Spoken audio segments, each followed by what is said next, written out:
Yeah. Yeah. Jannine Krause, thanks for being on the show. Thank you, Brad. I I appreciate it. I know you're busy doing your own at the Health Fix, I and you've been committed to this podcast thing for a long time, pumping out good info. How long you been doing that show? About 2.5 years now. Yeah. Yeah. So. And what are some of the highlights for you as far as, I don't know, things you've learned from the guests or learned about yourself?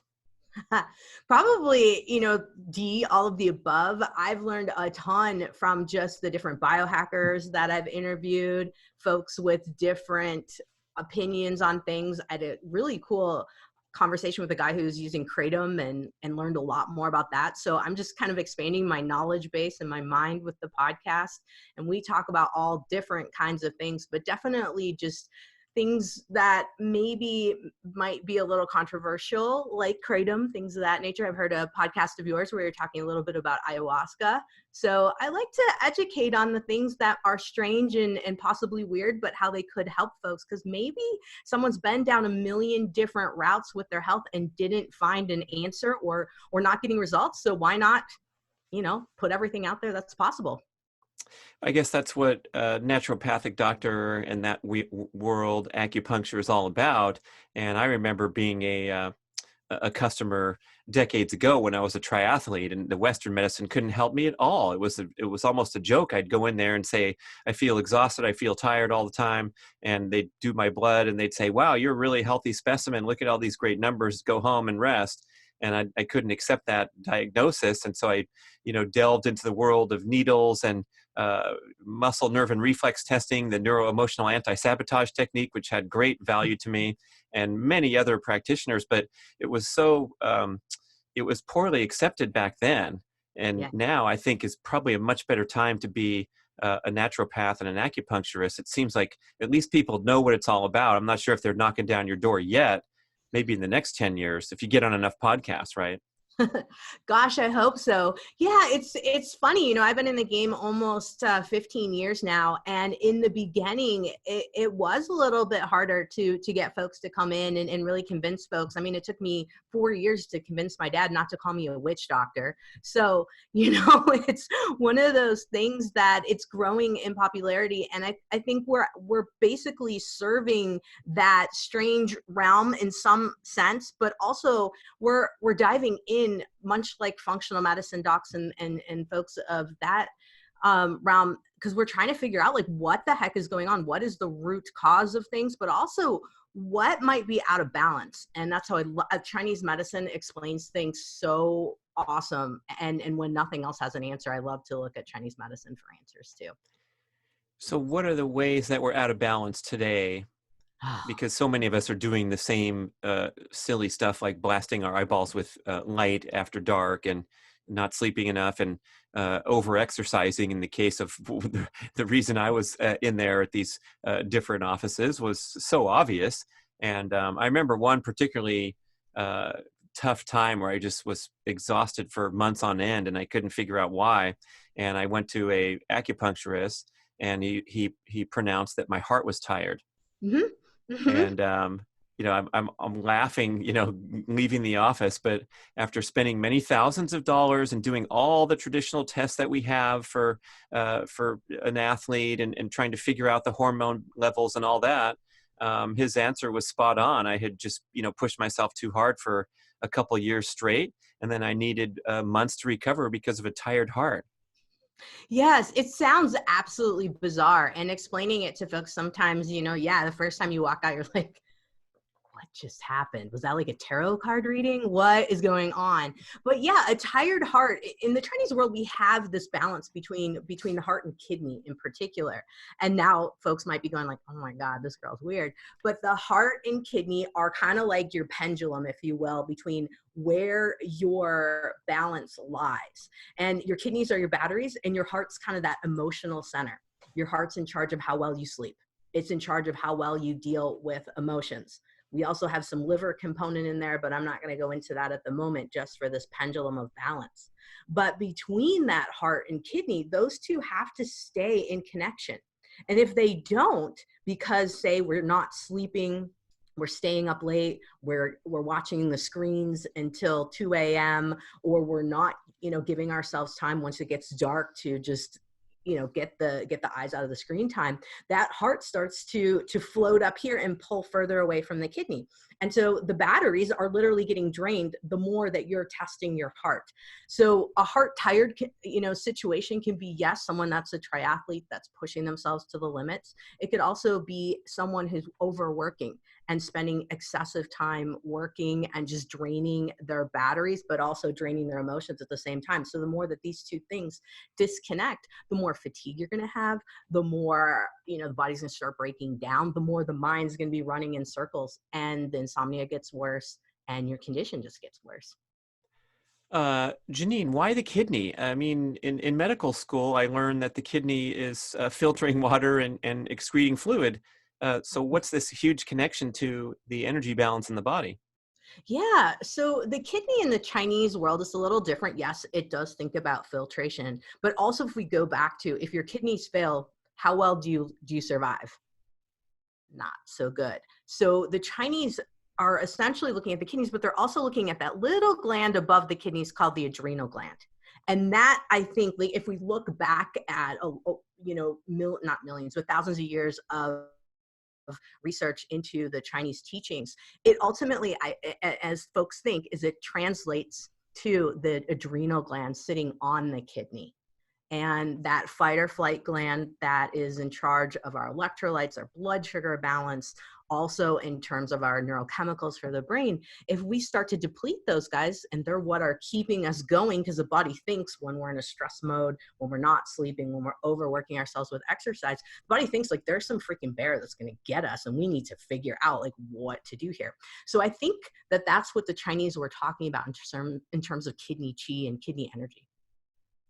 Adrenal is Latin for next to renal, so that's why it's named the adrenal gland. I think it's important to note that. Dr. Phil Maffetone scolded me that getting up to pee during the night is a bad deal, and it means that you're overstimulating your adrenals. So I was like, oh no, I do that frequently. But we're supposed to be able to hold ourselves like a dog overnight until morning. And there's signs that you're falling out of balance. Obviously, I've learned some of these from being treated by acupuncturists, but it's such an awakening to think of the kidneys as something more than what we've heard on the latest popular medical TV series or what have you. So that's interesting. And I wonder also, since you mentioned this blaming the adrenals for our overly stressful lifestyle, it seems to me that the term adrenal fatigue is now getting second guessed, or we oftentimes misinterpret that. Yes. Yes. I mean, here's the thing. If the adrenals are completely fatigued, we're going to be almost dead. And we're going to be looking at conditions which are known as Addison's disease or Cushing's disease. And I think that the adrenal concept of fatigue versus imbalance, things of that nature, has kind of been blown out of proportion a little bit. And perhaps we're not thinking a little bit more about our sympathetic versus parasympathetic nervous system a little bit more. And I think that's where folks need to really be thinking about that. We're stuck in sympathetic mode. So this is fight or flight mode compared to parasympathetic, which I call the rest, digest, and chill mode. And I think this is that disconnect where we might be trying to give those adrenals so many herbs, and we're trying with all these different treatments that are quite comprehensive and could be damaging to the kidneys because of so many darn herbs, and we're missing the boat. And that's where I love to talk about how we need to start thinking about switching that parasympathetic nervous system on, especially for athletes. Right. So I think what I was getting at was I most certainly had adrenal fatigue when I was a healthy young man waking up feeling like crap every single day. But it was the inputs that I was giving and challenging my adrenals to pump out those adaptive hormones, all the time. And there was nothing wrong with the gland, the function itself. It was just my lifestyle. And so that was, for me, such an awakening. I had to read a couple good books and really understand what was going on here. I remember, Janine, going into the hospital and taking the ACTH stimulation test, Yes. which is they give you a dose of adrenocorticotropic hormone, and it goes into my bloodstream, and then they're going to see how I respond. And I remember, man, I was zooming for like 18 hours straight. I felt great. I thought I was all of a sudden better after months of feeling like crap. But what they were doing was pumping me full of these hormones to see if my body responded. And of course, my body was fine. And if I get a dose of adrenaline, I'm going to feel great until it wears off. And then it's time for me to get back into that parasympathetic to sympathetic balance. And oh my goodness, we're really struggle that in that area, because, and I talk about this on my show a lot, where, if you envision the scales of justice, the blind lady and the two sides of the balance scale, most of the things we reference as things that we like to do, even in favor of our health, are on the stress side. So going and doing a workout at the gym after a stressful day at work, that's stress plus stress. And then relaxing with Netflix deep into the evening is a third component of stress, but you thinking you're unwinding from your work and your Yeah. difficult workout at the gym. Yeah, no, that's so common, so common. And then of course, if you watch Netflix and you're watching something like Ozark or something that's super adrenaline pumping, Yeah. now you're just adding to it, because nobody's necessarily, at least in terms of I talking, nobody's watching like nature shows, or Deep Blue Sea. No, that's Okay, not Janine's. happening. Now we're getting somewhere. Okay, now what's your top 5 Netflix unwinding shows? We have Nature and Stillness. That's a good series, especially season 3 with the plain ocean out there. Oh my gosh. I'm thinking of Idiocracy, where they showed that the number 1 movie in America was Ass, and it was just, oh my gosh, people will know the reference. But that's an interesting point, that even the programming we're watching, spiking that dopamine with the criminals chasing in the car chase. Boy, Mhm. it's probably a big difference from watching something that's a little more relaxing, maybe not all the way to nature in the plain ocean. Yeah, I mean, the repeat of, episode 24 of nature sounds, thunder, and a little rain while watching the ocean under your cabana. Yeah, it's that would be great if that's what people were watching. But yeah, I get a lot of complaints in the office. They're like, Doc, I can't sleep. I got my, blue light filter glasses on, I'm doing all the things. And then I'm like, well, what are you watching at night before you go to bed? And of course, it's things like when Games of Thrones was on, there's that. I'm going, your subconscious is going to be thinking about that.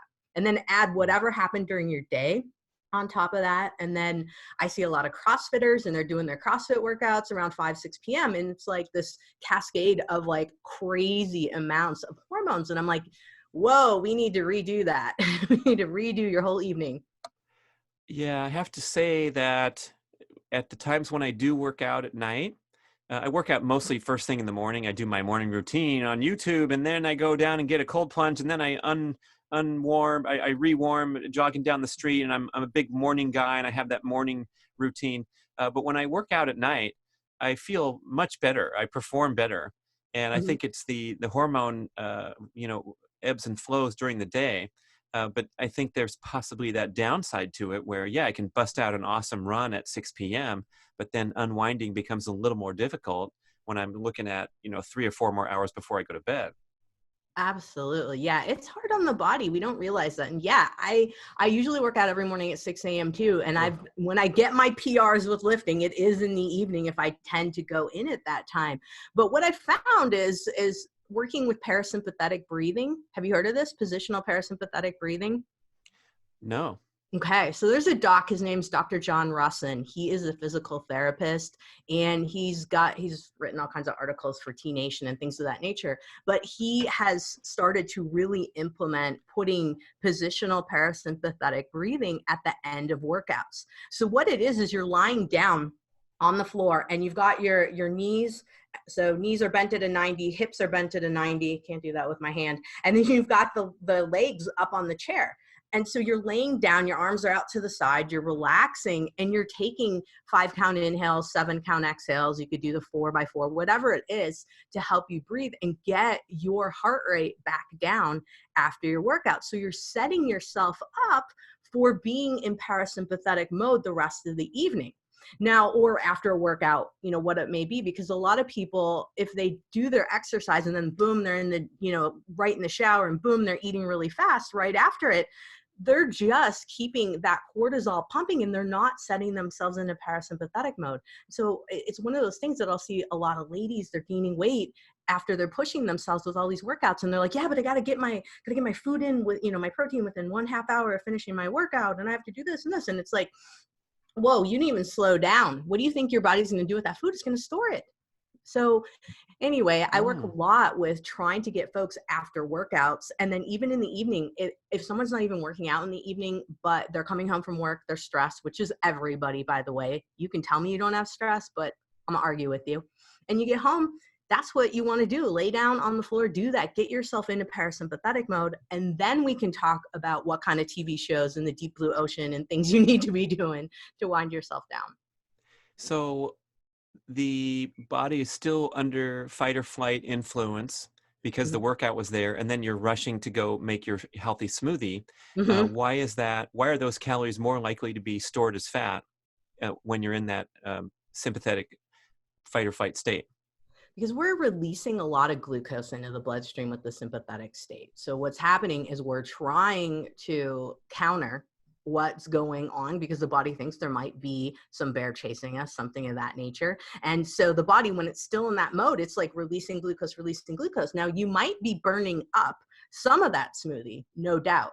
I'm not going to say that it's all, you know, going straight to fat, but sometimes what'll happen is folks will have these smoothies that are like 64-ounce smoothies. You know, we're way over the amount of sugar that should be in there. You put a whole banana in there, you've got a whole cup of berries, you've got your what's in your protein powder, and then whatever you're doing for the liquid. So sometimes it's overkill. You don't need as much, and that's one thing that I find with a lot of folks. The other thing is folks will slam that down and then they'll have a second breakfast. So now we've got two things that are going, and we still haven't put ourselves into sympathetic or out of sympathetic mode into parasympathetic mode, because most people will slam a smoothie on the way to work, get into the day, get into the stress, and then eat again. So that is what I'll often see there. And it's basically your cortisol is still keeping your blood sugar up. Then you add some more stress from work and your blood sugar goes up again. And the longer that blood sugar stays up, the harder it is for folks to be able to utilize that sugar. And then we end up with insulin resistance, things of that nature down the road. But that extra glucose has to go somewhere. And oftentimes it's going to get stored as fat. Right. So if cortisol's high, the prominent fight or flight stress hormone, which it mostly is all day long for most of us, because that is the nature of the modern workplace and the hyperstimulatory environment of our screens. There's research that we switch screens an average of 37 times every hour, and we don't spend longer than 3 minutes on any one task. And so this constant, wired effect, in essence, our body is pumping out our own energy source of glucose through the fight or flight process, gluconeogenesis. And so that's interesting. It makes sense, but to have you say it that way, I think is a really nice take on it, because the listener can really relate here. So when you pump more, even a nice health sounding lunch, when you get up from your stressful job and walk down to the elevator, no, you should walk on the stairs, and then you walk down the stairs and get the veggie wrap in the lobby, you're pumping more calories in when you already have that sugar stream going. And that's why we're talking about fasting. We're talking about calming activities. So if you want to rewind the tape and do it like Janine, what would be some of the checkpoints to make sure that, let's say we're trying to get our workouts in, and then we're trying to go to work and handle and juggle all these things, but do it in the least stressful manner that's going to have the least adverse impact with too much stress hormone production? So one thing that I find really is a problem is nobody is planning, not nobody, but a lot of people are not planning their days out. They're like, I don't have enough time. Yes, you do. You can make it a priority, especially if you understand all the implications of what compounded stress is doing to your body. Because if your body thinks it's running a marathon or an ultra marathon all stinking day, you're going to be tired. You're going to not have trouble. You're going to have trouble recovering. You're going to have trouble getting through your day. So I have folks scheduling, like you have to make sure that if you're going to work out in the morning, you have time, at least those 5 minutes for parasympathetic breathing. And then you have time to ease into your shower. You have time to ease into what you're going to wear. You've already got that planned out, so you're not tripping out about where that is. You've also put where your keys go, where your phone goes every single day. So we're talking about routine in terms of the basic habits, because what stresses people out? You can't find your keys, you can't find your cell phone, you can't find your backpack, whatever it may be. These are routines and habits that need to be set in place. So I work a lot with people on their schedules. I work a lot with people on their routines so that we've got this dialed in so that the brain doesn't have to think anything extra. It's like chill. You got this routine, the same things happening every single day. So then the brain's not like unpredictable stress. What's going on there? Then you're easing into your day. You do some breathing work. I always have people working with breathing while they're driving, while they're getting to work, when they sit down, whether it's their cubicle, their office, whatever their situation may be. You're taking 10 full breaths of either a 4x4 or a 5x7 type of breathing technique just to bring the heart rate down. Now, if I have some folks that are super techie, I have folks using a Morpheus system, which looks at their heart rate variability. And so we're checking that out to see what's going on with heart rate, because we know heart rate going up connected to having some stress. Granted, heart rate variability, the Morpheus system I'm talking about, can tell you over time what's happening, because heart rate variability, you need a little bit of data throughout the day to know where you're at. But routine and establishing habits that keep you chill throughout the day, they're worth their weight in gold. They're annoying as heck. No doubt. I make people mad trying to get a routine, but we are still all kindergartners and we really do need that routine. Yeah, I'm trying hard to get better on that aspect of life, and I'm doing a great job. I think as I age, I get much better at keeping my my game tight and tidy and knowing where everything is, because it's kind of frustrating to be in that frazzled state when you need something. And I'll complain that it's time consuming, or doing the dishes before bed so I don't have to wake up to it. But even while you're doing it, it's not as stressful as, being on the spot and having the pressure on you. So I think that's a vote in favor of, taking that extra time, like they say, when you get to work and you get out a legal pad and you write down your top 5 priorities for the workday. And that's maybe the last thing you want to do when you jump into the hot seat, the control tower, but probably the most important. So I like that thrown into the picture with breathing, getting your routines going. But back to breathing for a second. Why is that so magical and so powerful to get you from your crazy ass CrossFit workout into parasympathetic state if you just put your feet up on a chair? Well, one of the big things about breathing, one, it's free.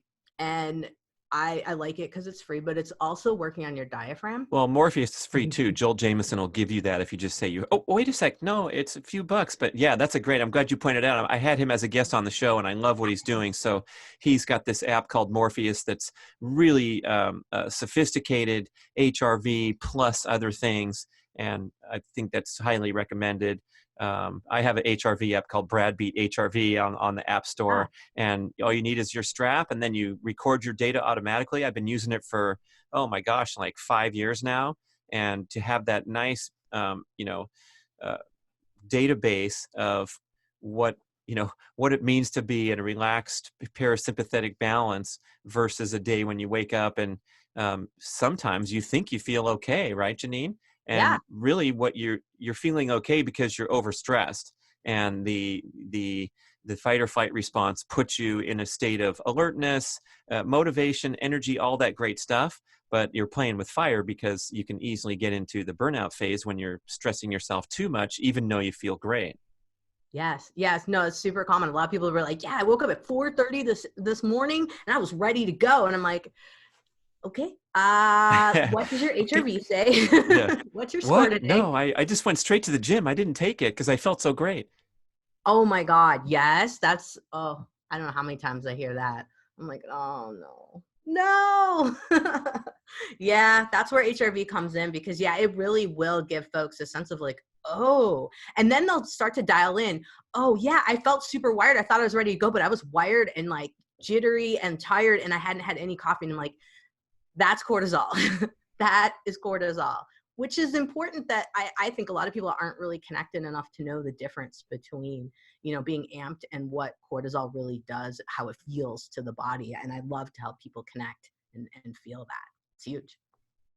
One thing Joel taught me that was really helpful for understanding the full benefits of measuring HRV was, he said, you also want to second guess an abnormally high HRV value. For those of us unfamiliar, a high HRV means more beat to beat variation in your heart rate. So a higher is better because it means that you're in parasympathetic balance, whereas a low HRV means that you have a more metronomic heartbeat. So there's minimal gap between the beat to beat interval, and that's because you're under the influence of stress hormones. And when you're under stress, your heart's beating like a rabbit. It's very regular.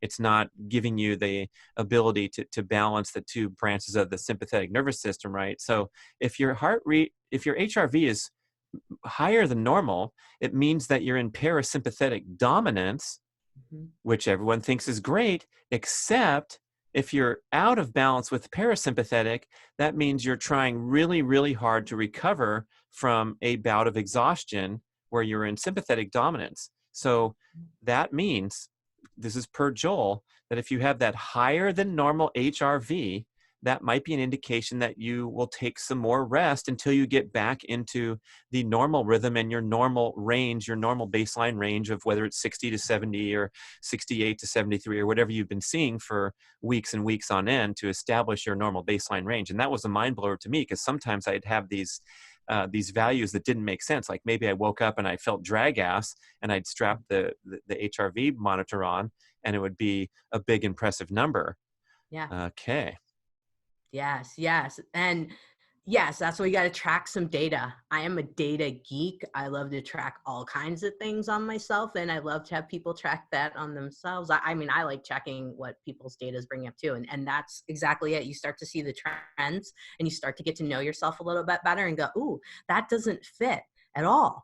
Yeah, it's very interesting. Joel is a great educator in that department. So yeah, glad you got to have him on the podcast. He's a special person. So when I'm doing these breathing exercises, and the numbers that you threw out, if you're not familiar, those are the rhythm of the inhale to the exhale. And you mentioned several different ones. So it's not a hard and fast rule that you have to do the 4, 7, 8 or some magical thing, but just this deliberate, mindful breathing, taking the deep diaphragmatic breaths through your nose to make sure you pull all the air in. But what is that doing with such efficiency to get you out of stress mode and into, what do you call it? Rest, digest, and chill? Yeah. Rest, Yeah, digest, and chill.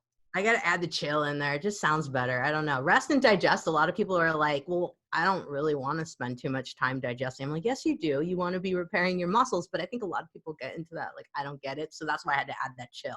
We just need that extra chill. I feel like that needs to be one of my taglines or something. I'm going to come up with something at some point here.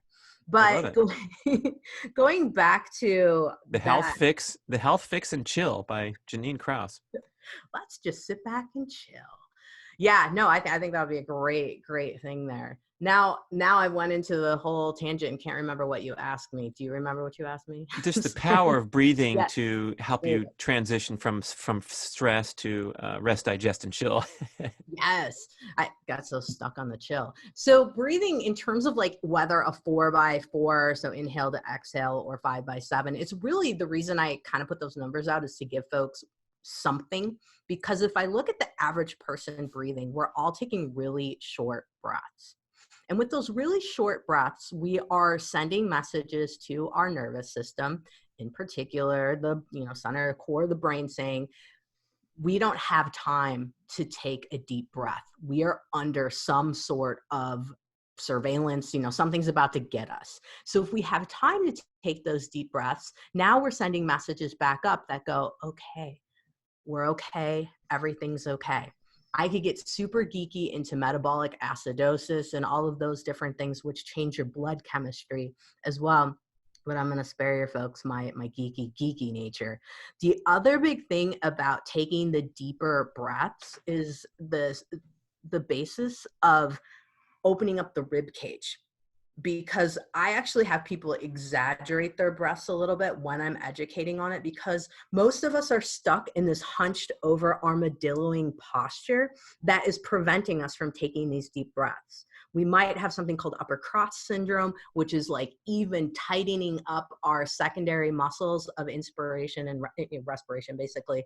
And so by opening up the rib cage and putting your shoulders back and taking these deeper breaths, now you've got a second signaling mechanism that tells your brain, hey, we're good. Everything's okay. We're opening up the diaphragm, we're chilling. And so really what we're trying to do with this inhale and even a longer exhale, I like the longer exhale because I feel like this is strengthening the lungs even further. So that's kind of my spiel and when I talk to folks about what I'm trying to do there. I remember some of my reading, I remember the exhale being referenced as an attempt to relax. And so when we sigh in general everyday life, like, oh, look at my traffic app, it says it's going to take another hour. And it's, you know, I've triggered fight or flight because I'm really upset about my traffic app showing red. But that sigh, as we go through the day and count how many times we sigh, that's our natural instinctual attempt to get back into stress rest balance. And that deliberate inhale through the nose with your proper breathing. I mean, now we have people like Wim Hof popularizing this breathing that can be not just a way to help you relax a little more at work, but like transform your body chemistry so that you can jump in cold water. And when I go in my morning cold plunge, I literally can't accomplish the feat unless I engage in deep diaphragmatic breathing. And I usually go in there and I do a count of 20 breath cycles, and it takes 5 to 6 minutes if I stretch it out, if I'm timing it. Maybe it's 4.5 if I'm not worried. But a couple times I've had the occasion of someone walk through the back gate and said, hey, what's up? What are you doing? I'm in a cold pool. It's the thing I do every morning. And just by conversing with someone, the other time was I was listening to a podcast and I kept the podcast running while I jumped in the thing, and it totally freaked me out and I got cold and shivery and I had to get out of this 38-degree water. Imagine that. But by taking control of my breathing, I overrode the panic response that a human gets when they plunge into 38-degree water. So I can attest to the power of breathing to do this cold exposure regimen.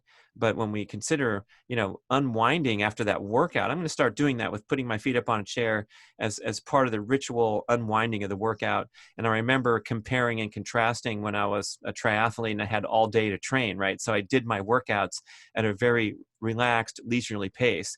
So we'd drive over to the trailhead and we'd be sitting around, you know, jabbering in the parking lot and taking our time, putting on the gear. And, you know, then you'd have someone who was joining us who actually had a real job. And so they'd rush in there at the last second. They'd do the workout. They'd jump in their car and say, hey, I wish I could visit, but I got to go. And that's where, like, there was this fork in the road where we did the same workout, but my ability to just move through the entire day at a relaxed pace allowed me to accomplish more work in the training ground and absorb it better than the person who had the dripping wet hair and was driving from the swimming pool back to the office desk to wolf down those calories right away in a stressful environment because they're back in front of their computer screen, where we're sitting at the cafe, the sun's shining on our face, and we're taking another bite and gossiping and chatting and just, you know, relaxing before we transition into the nap phase of our daily training day. And so, boy, that was, even if you're putting in the same number of weekly hours or volume or mileage, the athlete who's got the rest of their life to relax is going to respond so much better. It's night and day difference.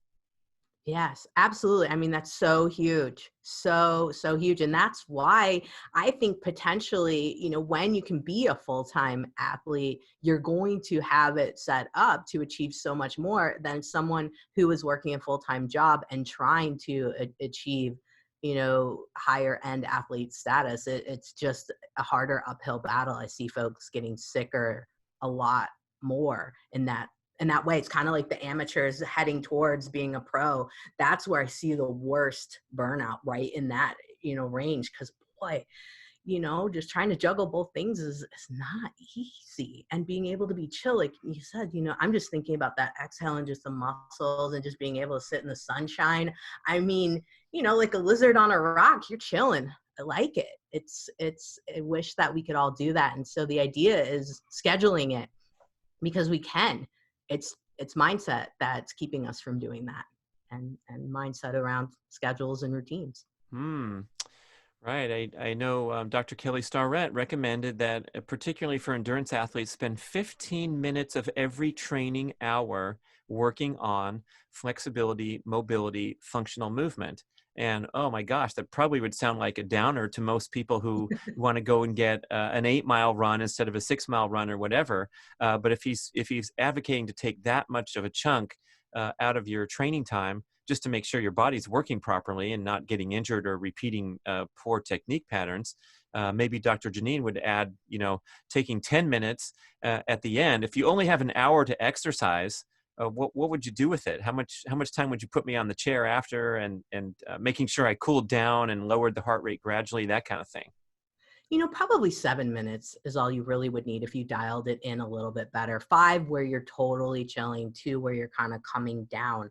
Some people might need a little more time as they're working with their cardiovascular strength, because some folks need 10, 12 minutes, but 7 for someone who's kind of like in the middle range of having exercised most of their life, something of that nature. May not be a pro athlete, but someone kind of in the middle of things. Because that 5 minutes, I think even if you didn't do a full cool down, those 5 minutes at least, the minimal, would be huge, just to kind of shut down all of the sympathetic activity.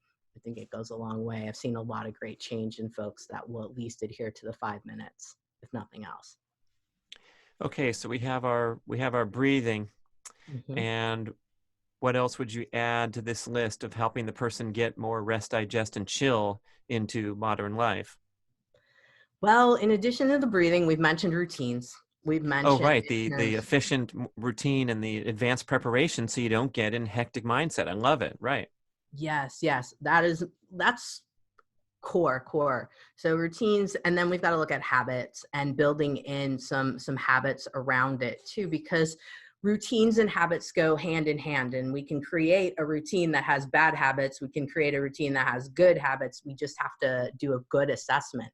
And I think that for most people, it's just a couple tweaks. It's not an overwhelming amount of things that need to be changed. And a lot of good habits are already there. You just need to build upon them and strengthen them a little bit. So you're drinking your smoothie, but kind of waiting till you're chill a little bit, feeling your heart rate down a little bit between, shoving in the smoothie and waiting a little bit longer, things of that nature. The evening routine, thinking about the evening in terms of your time to wind down, and doing it in a more of a chill manner versus, I'm going to watch TV and I'm going to watch these certain shows. No, it's like, okay, every evening, I like to tell folks, it's like spa. You're walking into the spa. What are you going to do? How is it going to look? Every evening should be like that, especially if you have trouble with insomnia. So are you, you're working with patients hands-on with your acupuncture and your naturopathic medicine. Are you also helping people remotely to build in these things? I love how that's part of your practice too. Yeah. So in person, of course, I'm here in Tacoma, Washington. And so I do see folks here. And then I have a online program. It's an 8-week program where it's kind of like drinking from a fire hose. I do kind of put a lot of things at you, but the idea is we get you a solid foundation of routines, habits, putting you in chill mode, taking that switch from being full on to sympathetic mode, giving you the tools to get into parasympathetic mode. And then I support you beyond those 8 weeks, but the 8-week program is kind of the meat of it to get you just right in and get you chill as fast as possible. And you can find more information about that at drjkrauseND.com. I have a master class that's free. You can watch it. It'll tell you all about the shifts that I have folks making to make change and get out of stress and freak out mode. Okay, so we have our breathing, we have our routines, our habits. Where does things like diet come in, or anything else that you're seeing as a pattern with modern humans coming in looking for help? Absolutely. You know, what you eat does make a huge difference. And as much as everyone out there has different diets to follow, I think it's more about watching how much you're eating, when you're eating. I know that you're a fan of fasting until about noon. I am as well. I tweak some things here and there based on patients and what's going on with health, because I do think that if folks have any eating disorders, we gotta work on the thought process around fasting. But also if folks have Hashimoto, so some autoimmune conditions, or if you are dealing with adrenal burnout issues, as I'd like to call it, we need to consider you're getting the right nutrition in. But I do look into nutrition, and I do look into the fact of, and I might sound like, am I allowed to swear on this? A hard ass. And the reason I would be like that is because a lot of people are like, oh, it's okay, you had your cheat meal. Oh, it's okay, you ate your junk food. But honestly, the stuff in, junk processed foods, the oils, the fats, I mean, this is stuff that could really hurt you. It's damaging. And so I am a hard ass on getting all of that out of the house. If you don't have it in the house, you're not going to eat it. And we go through that in terms of making a solid routine of changing your mindset around food and using it as fuel. How does that go over? At first it goes a little back and forth. But once we get the results, that's when folks are like, okay, I get it.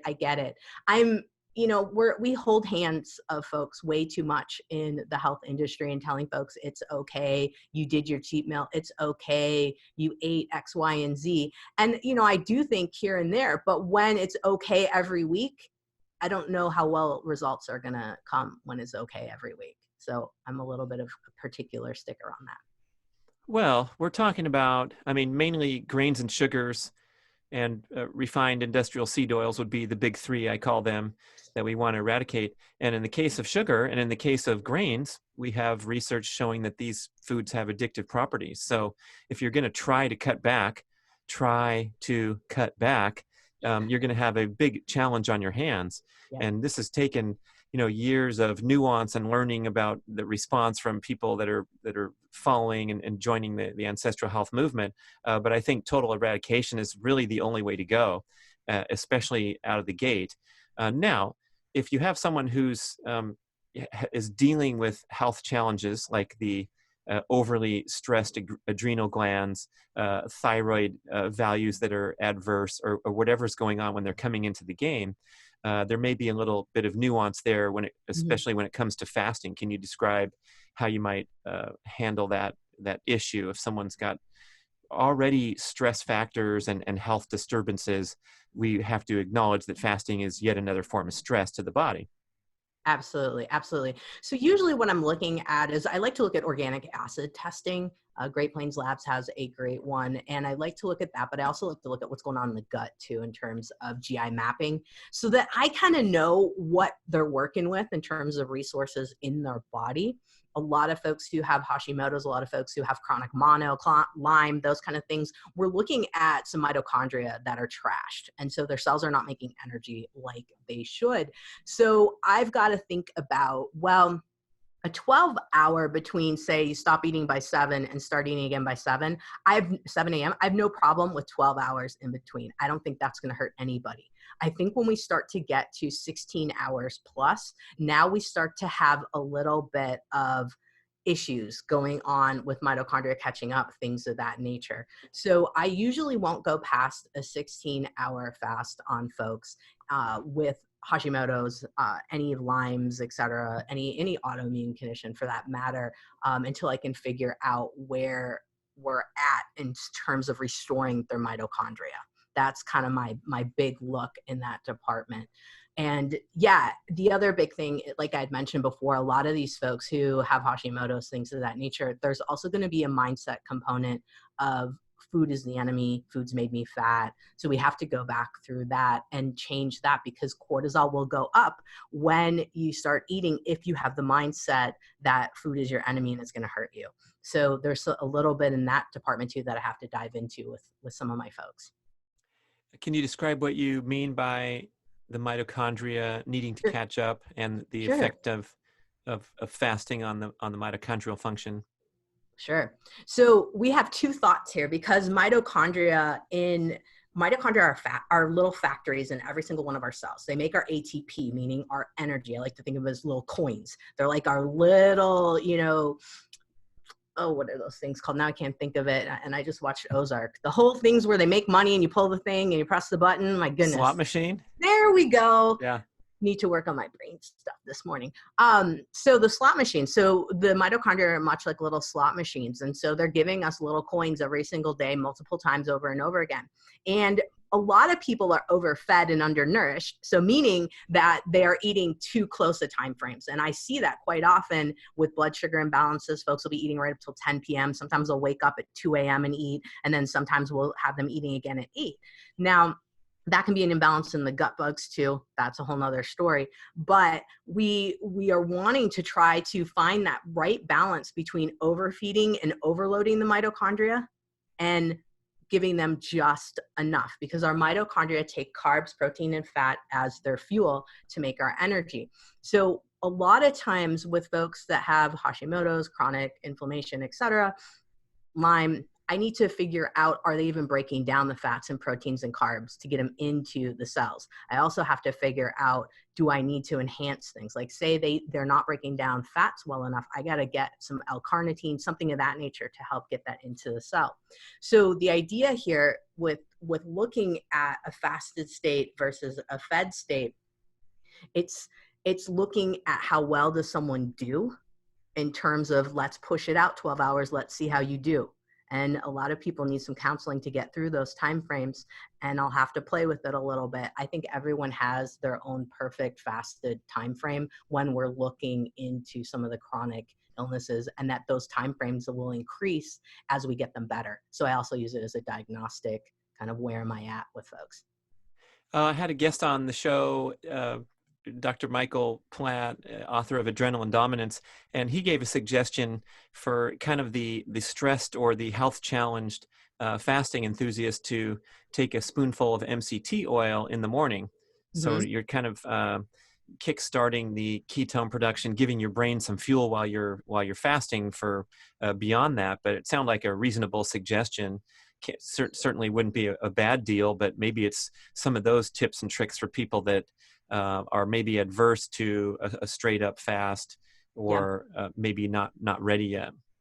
Absolutely. Yes, I will 100% recommend those kind of things, because I'm a data geek. I like to see what their mitochondria are doing first. So if they're not able to break down and utilize fats effectively, MCT oil won't give the result, and people are going to want to naturally go to something carb related. And so I'm trying very hard to not have them dominate on the carbs. Sometimes we'll flux with a little bit of protein because it kind of can break a little into carbs and give that same result. But yes, I would prefer to do MCT oil in that case. But sometimes you got to check in and see, are they able to break it down and utilize it effectively? And usually one of the answers for a lot of folks is, did you try keto? And one, did you do keto correctly? More of a plant-based keto versus all cheese and sausage. And how did it go? And if it didn't go so well and they did it for at least 6 months and they weren't cheating on it, then I go, you're probably not using the fats well. So for folks that don't necessarily want to dive into testing, that's one thing to think about. But I think it's best to test and know what are you working with? What are your little factories up to? So what kind of tests are you doing to reveal the mitochondrial function? Is that the organic acids, or do you have in-house testing? Or No, organic acids through Great Plains Labs is my go-to. I also will sometimes use Genova Diagnostics NutriEval, but I prefer the Great Plains Labs oat test. It's about $2.99. It's not super expensive, and for some insurance companies, they will pick up most of it. So for folks out there who are like, whoa, sticker shock on $2.99, your insurance might be able to pick up a little. Oh, come on. I mean, if you know Mhm. what you're doing and you have someone helping you to review it, these tests are a bargain because they go so much deeper than your routine blood screening, which is now I go to the online laboratories like ultralabtest.com and Yeah. run my testosterone for, I think it's $48 or $57. And I'm just going straight in there as many times as I want. And I have my report, my organic acids profile, the big one that you're referencing. Maybe not, personally reading it as carefully as the folks at Nourish Balance Thrive when I had my consultation. But what are you looking for that's showing mitochondrial function? That's a pretty good window into your overall state of health. So we're looking at the Krebs cycle. So this is your cycle that I was talking about in terms of creating the ATP and the energy. And so we're looking at all of the different stop points, things like malic acid, things like succinic acid. So looking at every little cog in that wheel to see if we are building up in certain areas, if we're inhibited certain areas. But I'm also looking a step before you get into the Krebs cycle, so the cycle that makes energy. I'm looking at how well do we get to make pyruvate, which is one of the first precursors in there. So that's looking at glucose metabolism. I'm looking at, are you making a lot of ketones?